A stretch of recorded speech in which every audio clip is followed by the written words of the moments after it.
So here's another one of those questions for atheists videos that we all love so much. This one is just text on a screen that starts out saying, why do so many atheists want there not to be a God? And why do so many atheists say there is no evidence for God? I don't hear too many atheists saying that they want a God to not exist. Anti-theists typically say that they don't want the God that orders whole ethnic groups to be slaughtered or the whole planet to be flooded to exist. But is there really all that much of a mystery as to why? Is it really all that absurd for someone to see all the killing in the Bible and think, no thanks? And they say there's no evidence for a God because there's no evidence for the supernatural in general. It's unclear what the supernatural is even supposed to be or what would constitute evidence for it. How could you distinguish evidence of a supernatural thing from evidence of an as yet unknown physical thing? Let's apply Occam's razor here. If something occurs and we can't find evidence of any known material mechanism which can explain it, what is the simpler inference to make? That there is some unknown material cause? Or that there is a supernatural cause, that is, a cause that is of a fundamentally different, unobservable, and undefined ontology? Which is the simplest explanation? It continues, you have the right to say you don't accept the evidence, but to keep saying there is none is so childish and frustratingly uninformed and limits an even basic debate or discussion from happening.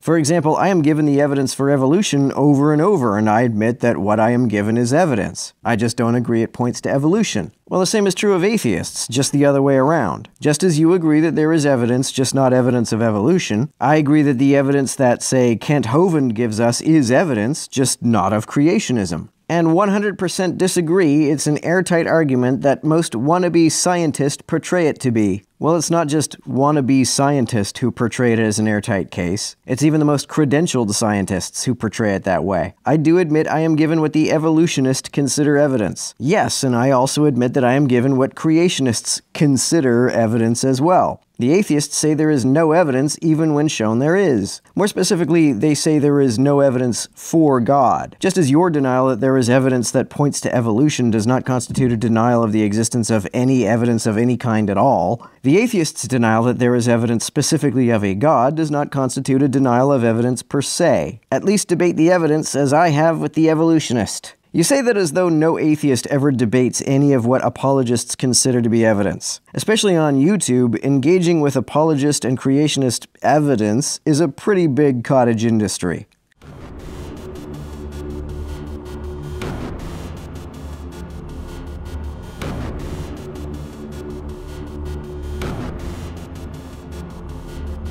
To everyone who helps me out on Patreon, you're a big help. Thanks so much.